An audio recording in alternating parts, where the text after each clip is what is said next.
মানে আপনি অধর্ম, অযোগ্য। এই বিশ্ববিদ্যালয় পরিচালনার দক্ষতা আপনার নাই। আমাদের যে দাবি, এই দাবির পরিপ্রেক্ষিতে বিক্ষোভ মিছিল পরবর্তী সমাবেশ উপস্থিত বাংলাদেশ ইসলামী ছাত্র শিবিরের কেন্দ্রীয় কার্যকরী পরিষদের অন্যতম সদস্য, চট্টগ্রাম বিশ্ববিদ্যালয়ের সম্মানিত সভাপতি, সম্মানিত সেক্রেটারি এবং দায়িত্বশীল ভাইরা, আসসালামু আলাইকুম ওয়া রাহমাতুল্লাহ।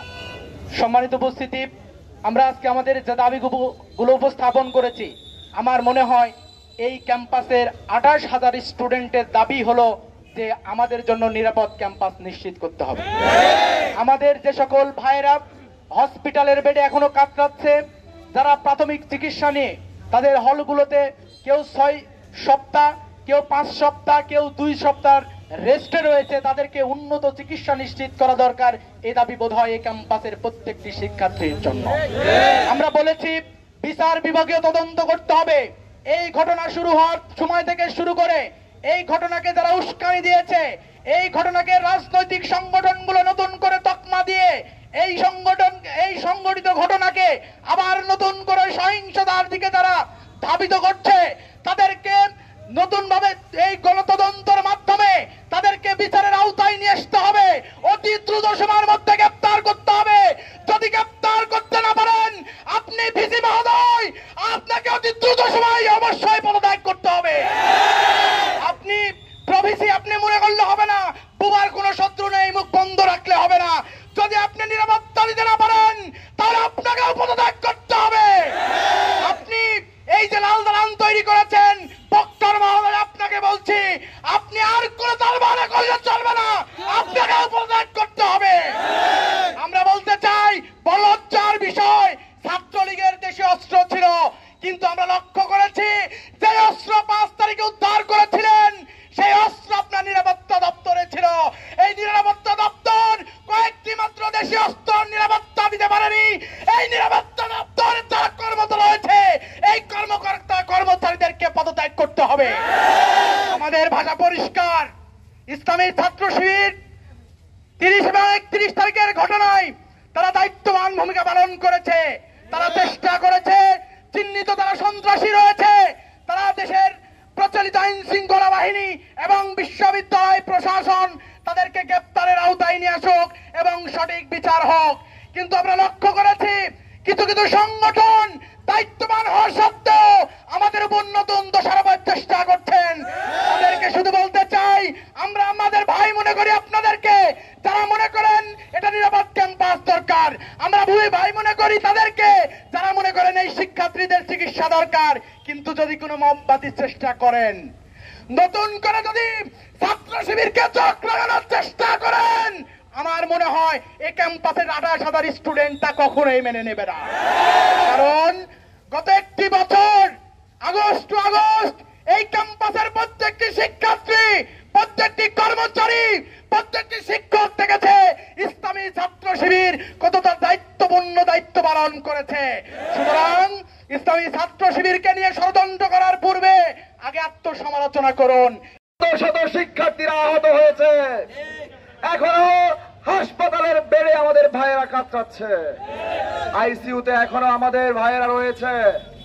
সুতরাং আমরা প্রশাসনকে বলতে চাই, আমরা সেই 5ই আগস্টের পর থেকে দাবি দিচ্ছি, আর আপনারা মূলা ঝুলানো আশার বাণী শোনাচ্ছেন। আমরা মূলা ঝুলানো আশার বাণী শুনতে রাজি নই। আমরা প্রত্যেকটা পদক্ষেপে দেখতে চাই, আমরা প্রত্যেকটা পদক্ষেপের কার্যকারিতা দেখতে চাই। আপনারা বলেছিলেন নিরাপদ ক্যাম্পাস দিবেন, কিন্তু দেখতে পাচ্ছি মাননীয় ভিসি মহোদয়, আপনার ফোনে জিওসি সেনাবাহিনী পাঠায় না। তার মানে আপনি অধর্ম, অযোগ্য।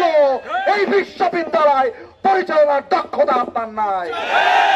আপনি মনে করেছেন এটা সুইজারল্যান্ড। এই যে সুইজারল্যান্ড না, এটা বাংলাদেশ। বাংলাদেশের মানুষের মানসিকতা বুঝে আপনাকে প্রশাসন পরিচালনা করতে হবে। আপনি বাংলাদেশের মানুষরা যদি মনে করেন একদিনে সুইজারল্যান্ডের মানুষ হয়ে গেছে, এইটা সম্ভব না। আপনি নিজের বহু সুশীল সাজানোর চেষ্টা করছেন। আমরা মনে করছি আপনার এই সুশীলতা এই ক্যাম্পাসের নিরাপত্তাহীন করেছে। আমরা দেখতে পেয়েছি বিভিন্ন ভাবে এই ক্যাম্পাস নিয়ে অনবরত ষড়যন্ত্র চলছে। একটা পক্ষ টেন্ডারবাজি করতে না পেরে অনবরত ষড়যন্ত্র করছে, একটা পক্ষ বেহায়াপনা করতে না পেরে অনবরত ষড়যন্ত্র করছে। আমরা দেখতে পাচ্ছি একটা পক্ষ মাদকাসক্ত না হতে না পেরে অনবরত ষড়যন্ত্র করছে এই ক্যাম্পাসে। আমরা কাউকে এই ক্যাম্পাসে টেন্ডারবাজ হতে দেব না, আমরা কাউকে এই ক্যাম্পাসে সন্ত্রাসী হতে দেব না, আমরা কাউকে এই ক্যাম্পাসে আরো মাদকের অভয়ারণ্য করতে দেব না। এই ক্যাম্পাসের প্রকৃত নিরাপত্তার স্বার্থে ইসলামী ছাত্র শিবিরের জনশক্তিরা আবারও দায়িত্বশীলতার ভূমিকা পালন করবে ইনশাআল্লাহ। সংগ্রামী ছাত্র সমাজ, আমরা দাবি জানিয়েছিলাম বিচার বিভাগীয় তদন্তের, কারণ আমরা জানি প্রত্যেকটা ঘটনার পিছনেই এক একটা সূক্ষ্ম ষড়যন্ত্র থাকে। আমাদের ভাইদের উপর যে নারকীয় হামলা করা হয়েছে এর পিছনেও বিভিন্ন মহলের সূক্ষ্ম ষড়যন্ত্র ছিল। আমরা চাই যারা এই ষড়যন্ত্রের পিছনে মদত জুগিয়েছে, উদয় কুসুম বড়ুয়া যার উস্কানিতে এলাকাবাসী 31 আগস্ট আমাদের শত শত ভাইকে আহত করে নির্মমভাবে আহত করেছে, কিন্তু প্রশাসন তাকে তার নামে মামলা পর্যন্ত দিতে ব্যর্থ হয়েছে। এইটা কি তার প্রতি উদারতা দেখাচ্ছেন আপনি? এইটা কি আপনারা তার প্রতি উদারতা দেখাচ্ছেন? এতগুলো ভাইয়ের রক্তের উপরে দাঁড়িয়ে আপনারা কোন সন্ত্রাসীর উপরে, কোন উস্কানির উপরে উদারতা দেখাতে পারেন না।